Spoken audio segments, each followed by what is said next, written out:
right, Talking Straight is the show with Dr. Barrack Muluka, and of course the premiere of it as we get to discuss the situation in the country. And you know very well that when you have Dr. Barrack Muluka and you're talking about the situation in the country, it's largely about current affairs. It is largely about the political situation in the country. My name is Linda Alela. As we steer on, I think we are looking forward to listening to what Dr. Barrack has to say about where the country is headed. The euphoria of 2027, Dr. Barrack, is here. It's just beginning, and there are reasons why it should begin. When we talk about 2007, we must remind ourselves that there was a build-up to 2007. It did not happen overnight. And of course, 2007 ended badly, rather tragically. And therefore, that year becomes a little sensitive in conversations when we talk about the build-up, because people begin imagining that it's going to end up again violently, and that we're going to end up with the people going to The Hague, as happened during that period. Wait a minute. You are reminding us of 2007 vis-a-vis 2027, and perhaps taking the picture then and the picture now to paint of the possibilities of where the country is headed. Yes, indeed. It's going to be 2 decades since 2007. And history sometimes is cyclic. It moves in cycles. And these cycles tend to have certain similarities. For example, if you look at French history, you will see that in 1968, there were protests in France that they even caused President Charles de Gaulle to run away from the country for a few days and seek refuge in Germany, and came back after order was restored. There were basically protests by young people against unemployment, against an economy that was making life for them unbearable. In 1967. In 1978, there was a repeat. In 1988, there was a repeat. In 1998, there was a repeat, and so on and so forth. So that I just take as an example to illustrate that history sometimes tends to be cyclic. And when you look at the mood in the country, you can see that the pot is once again boiling. And the pot is boiling because of frustrated expectations. In the year 2002, a new regime ascended to power. President Mwai Kibaki arrived, and he arrived with a lot of good promissory notes, especially for young people, especially for pro-democracy populations in the country. Then quite early in the day, in 2003, it started becoming clear that it was business as usual. And in 2005, we missed a critical moment. The year 2005 was a year when history should have turned. A turning point when history failed to turn.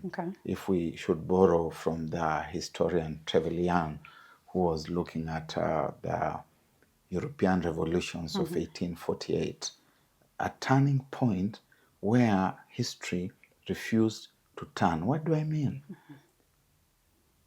Kibaki promised Kenyans a new constitution within the first year of his government. He even said hata huyu Orengo anaweza kuandika hiyo katiba tunayoitaka peke yake. But that did not happen. In 2005, Kenyans were offered a very terrible draft constitution, which they rejected. And after they rejected it, What then happened was that momentum began building towards rebellion Right. against the Kibaki Regime. regime. Fast forward to 2022, 10 years, 20 years later, Right. from 2002, there arrives a new president again with bags upon bags of promises. Promises to the youth of this country, promises to the hoi polloi of this country, the bottom-up agenda. And as soon as they get hold of the reins of power, you start seeing the behavior is completely contrary to what was promised. It starts looking like somebody is trying to establish an oligarchy, a government of the newly arrived rich people. You recall the opulence, the shows of opulence, where people would sit and pose for cameras like this with their designer watches so that Right. we can see ministers bragging around about where they are staying, about their shoes, The about how red they are bottom flying, ones. about, and you've forgotten the people you are supposed to be working for. I like it, So Daktari, and I'm sorry that I'm cutting you short. I like it that you paint a very, I don't want to say beautiful because clearly it's grim, a picture of what has happened historically in this nation and, of course, drawing parallel to other nations across the world. But you have heard them say, you have had even the politicians that are there today talking about the fact that history really does not count for us. I stand corrected, but most of the young people do not seem to see the essence of picking all this history and having this knowledge so that it can help, or it can help them, chart the way forward. Because clearly they are actively involved in politics. They have some level of understanding as to what is needed so that we can change the nation. But they seem really not to see the essence of just knowing what happened historically to help shape that. you don't know history, you will repeat the tragic mistakes that were made Okay. in history. Those who know history can predict the trends, they can interpret the trends, they can tell you this happened before. They have told us, I think it was Einstein who told us, that doing the same thing the same way and expecting different results, that is what is called insanity. And you are insane because you do not know history. Okay. And therefore you keep repeating the mistakes of history. And so history will teach you a lesson. And those who have taken lessons from history do know how to trade different paths, new paths to new horizons. And because we have ignored the lessons of history, you hear the same verbal violence. You see the same hubris that we witnessed in the period 2002 to 2007. Those are 5 years of the first phase of the Kibaki regime. That people who had come to Kenyans with very high sounding promises were suddenly arrogant.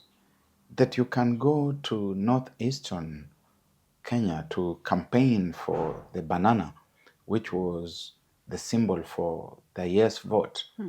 And because the people there have rejected what you're saying, you are boarding the chopper and you're saying, look at these foreigners. They don't even know how to say banana. You are saying the same arrogance, within certain circles of government and governance. You are seeing the same hubris. Mwai Kibaki was a little more reserved, a little more laid back. He did not lead the choirs.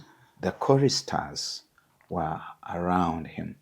But now we have in State House a head of state and government who is the one who goes to the forefront with what are basically the drums of war.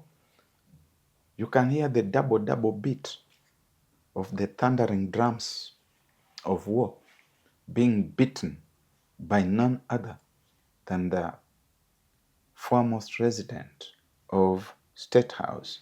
And the other fellows are following. And as they are following, they are threatening, they are issuing threats. And the other side also starts issuing threats. We are witnessing in this country a post-ideological political cartel activities. I think I've been talking about that quite a bit lately, and I will continue talking about it, provided that it remains what is defining civic activities in Provided the that the country. people get to understand what exactly it is that you are saying. It is one thing to say post-ideological, activities and all that, or politics. It's another for the people to really understand and perhaps pick that, help, tweak the activities of politics in the nation for the better. Do you suppose when you speak about this, then people really understand what exactly you're talking about? Of course, the word ideology is thrown left, right, and center, even with the current regime, because they pretend to speak politics of ideology.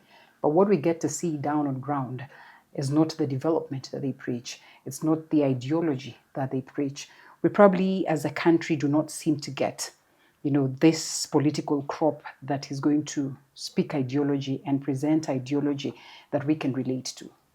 That the people do not understand is why we are here. Right.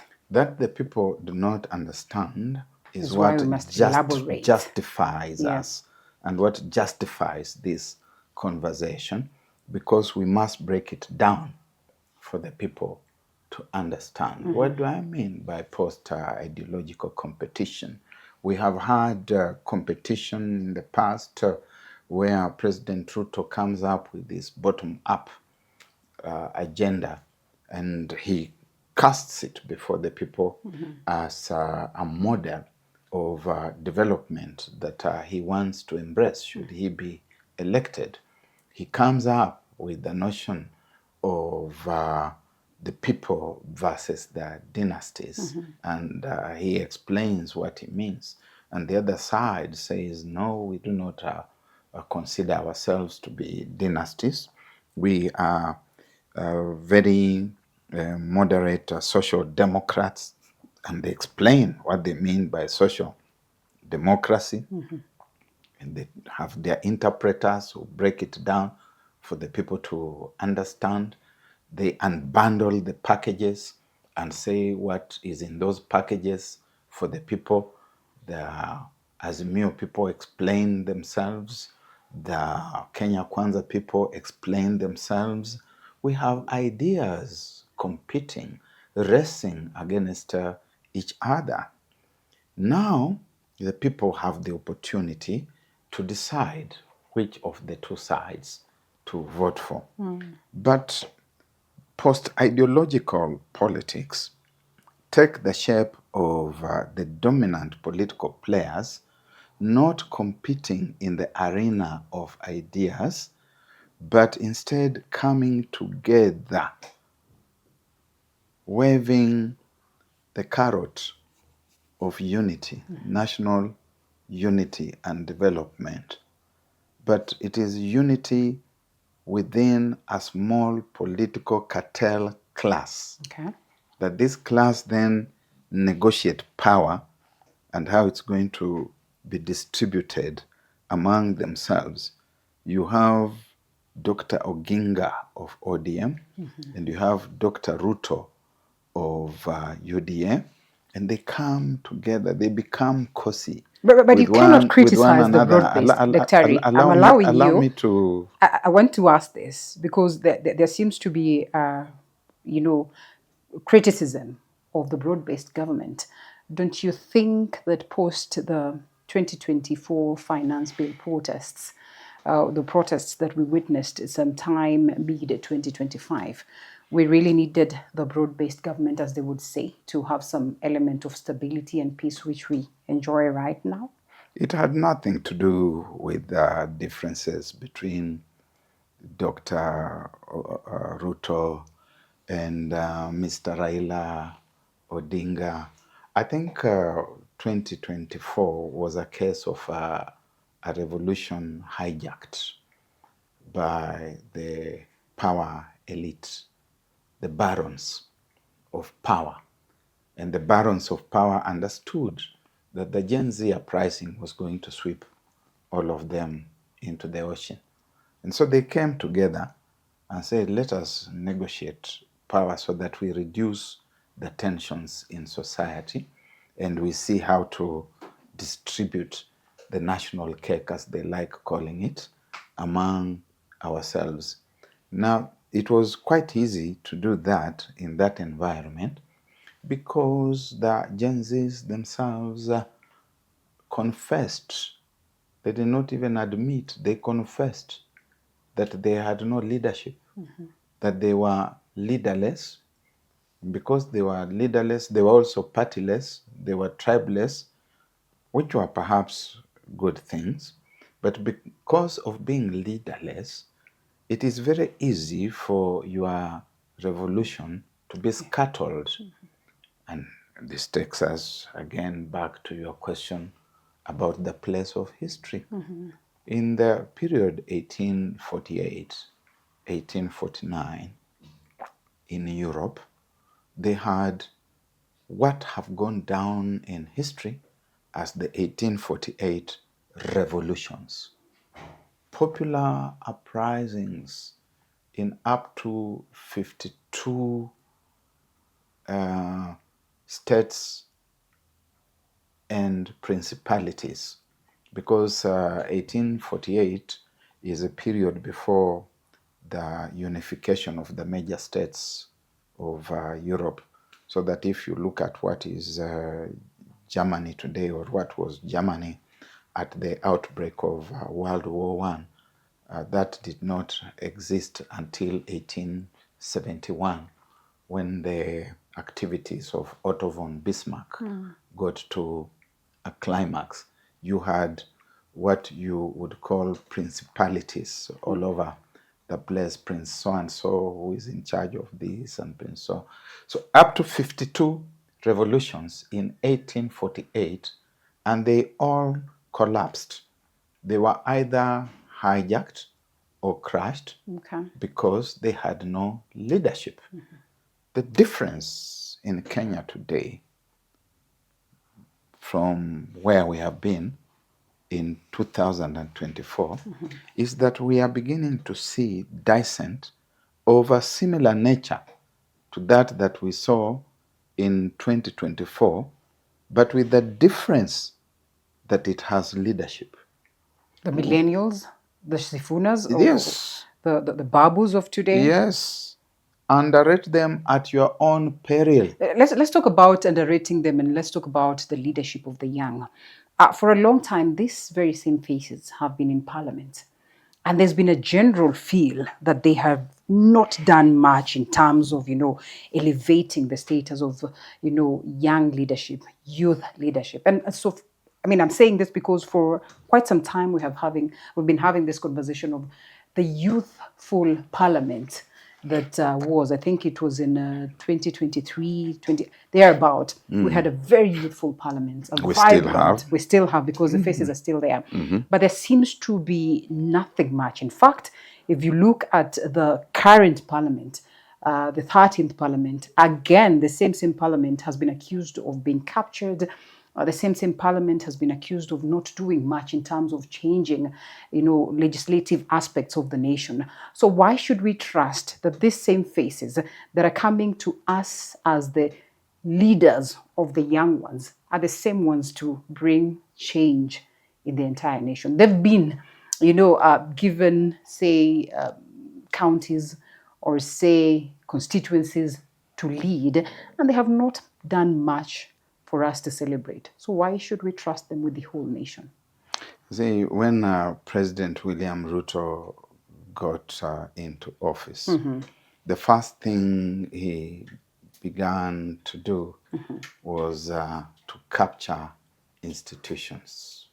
And one of the institutions he set out to capture was the legislature.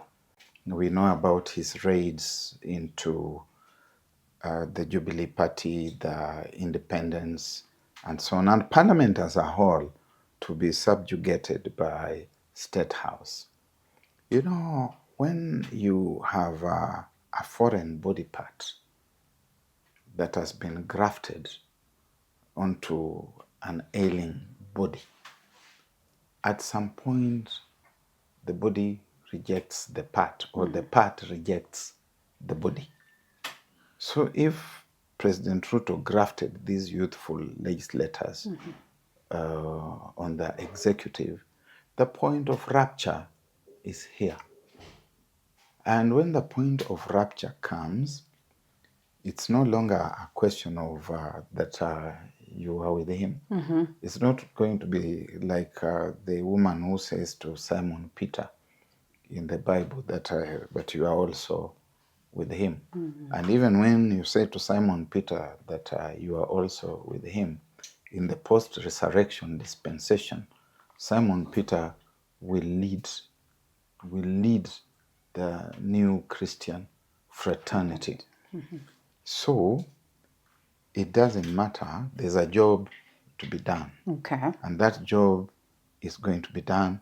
And that job is being done. It was Deng Xiaoping of China who said that when we want to catch a rat, what we need is a cat. And it doesn't matter whether it's a gray cat, a white cat, or a white one. What we need is a cat. And so we have these cats, and they're going for the rats. We're going for the rats. Let's go back to the rats. And I think that's where I got to interject you when you were talking about, of course, ideologies and the fact that we have these old faces that continue to appear as the saviors of the nation, but with not much of ideology. And even though they would present very beautiful manifestos, they seem not to be keen to, follow them to the later so that they can transform the nation. The difference between the united opposition and the Kenya Kwanza UDA, ODM, or Oginga government, the difference between those two entities is the same. Okay. They remind us of the ending passages in George Orwell's Animal Farm, where they say that the creature standing outside the farmhouse looked through the window at the goings-on in the house. Their eyes moved from man to pig, from pig to man, and from man to pig again. And already it was becoming too difficult to tell the difference. The difference was the same. Why is the difference the same? I was talking about post-ideological politics as elite power bargaining. That those who should be competing and selling their agenda to the public so that the public can decide which of those ideas to buy and who therefore to vote for. Those who should be competing within that ideological space have come together to negotiate power distribution among themselves. They have decided that the government is a cow, and this cow they are going to cut in the middle, as Gladys Wanga infamously says. And William Ruto should go with half of the cow, and Oburu Oginga with another half, na kila mtu aende ale na watu wake. And in that half, Oburu says he needs the deputy presidency, and Kindiki Kithure tells or reminds him that it is this one ours is to keep. ours to keep. And UDA Mount Kenya gets very, very picked by those pronouncements from the lake. They start saying, the lake people, you have now become too much. Ni mroka muno. Mnakuja sana. Mnakuja sana. But what is so lucrative about leadership? Because Nyerere speaks otherwise. Yeah, because of the ideological orientation. Remember that I'm talking about an ideology-free environment. Nyerere had an ideology that was people-focused. Okay. These people do not think about things that way. They are looking at self-enrichment, self-aggrandizement. And therefore, like Ferdinand Marcos in the Philippines, they come up with a plethora of big push projects. And in these big push projects, billions upon billions of shillings are being spent. And the portion of those billions that are ending up, the portions that are ending up in individuals' pockets are bigger than what the project is actually costing. You're saying Badi is richer than what he was in 2023? Or you and I is? I don't know, but I know, for example, I've recently seen a minister, a former minister, a former CS, who in 2022 said he was worth 200 million. I've seen him recently say he's worth $1 billion. I don't know where he has got 800 million more within just the span of 3 years, when, because he was asked his age, and I think he must have said he was about 57. So for 53 years, he could only do 200 million. But now, for 54 years, he did 200 million. But in 3 years, he has done 800 million. Absurd. So I don't know how that happens and where that does happen. So allow me just to summarize by saying that cartel politics are about power sharing. And when you have consolidated it, you protect yourselves within that cabal. And we are seeing that happening in UDA ODM. We are seeing the united opposition trying to do the same. And I think one of them has told them that, no, we can't do these boardroom affairs. We must find a way of involving the people. And in this case, then, we talk about coalitions and all that, because then if the united opposition has put up a fight to the magnitude that they have, and their business is one term, that perhaps is their biggest ideology, what do they need? That's not an ideology. The irony, that is what they are talking about. So this clearly is not going to answer the questions and the troubles of Kenyans. That is the ideology of relative deprivation. Okay. Relative deprivation means that we don't like the person doing this thing, but we do not necessarily hate what he's doing. We would like to be the ones there doing what he's doing. Okay. And that is what the youth are rebelling against. It's a politics of numbers as we come to a close. Just what is the possibility that looking at now the young crop that is coming up, sprouting up, and looking at the united opposition that are speaking of one common thing: let us root out the current regime, for purposes of just saving the country. What are the possibilities that these two different crops are likely to uproot the sitting regime? First, given that it's about politics of ethnic colleges and ethnicity, it is clear that the regime has lost the mountain. The regime was thinking that it would inherit the constituency that belonged previously, so to speak, to the departed Raila Odinga, and that it would add on pockets of its own hardcore supporters, and that it could, if the numbers were to remain constant, beat the competition by anywhere between 2.5 and 3.5 million votes. But the dissenting voices around Edwin Sifuna and others are upsetting that apple cart. And if the youth in their numbers come out, regardless that they run a candidate on their own, and these people in the united opposition run a candidate on their own, regardless of whether they even come together or they don't, they will upset William Ruto, because he will not be able to get the 50% plus one votes.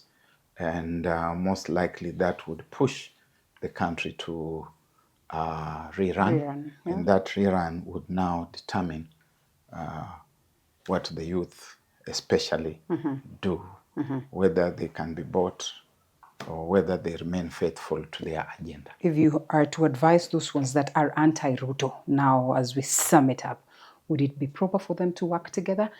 Because then you're talking about the united opposition, which is more of a cartel, and we're talking about these young ones that really are, pushing a revolution. They're pushing for change and all that. Waswahili wanasema kwamba nazibovu Arabu ya nzima. If this two were to merge, what are the possibilities that, the good side will carry the day? The good side must carry the day, and the good side looks like it's likely to carry the day. And the good side is youthful. I would urge the youth to refrain at this moment from joining anybody at this moment. Right. Let them build their ethos. Let them build, preach, and spread their agenda. When the critical moment comes, because they must cross that bridge, then they will negotiate with somebody, maybe with the united opposition, but they will negotiate and bargain from a position of strength, not a position of being accommodated in the united opposition. Yes, and the critical moment must come, because ultimately it is a game of numbers. Daktari, please invite people to be, staying tuned, waiting for this. Yes, Talking Straight is here. I know we have been waited for a long time, and we've been asked to create this platform. Na tumesalimu amri. It is here. If you want it straight, this is the place to be. Asante sana. Thank you. Thank you, Linda. Once again, Dr. Barrack Muluka. My name is Linda Alela. Stay tuned for more.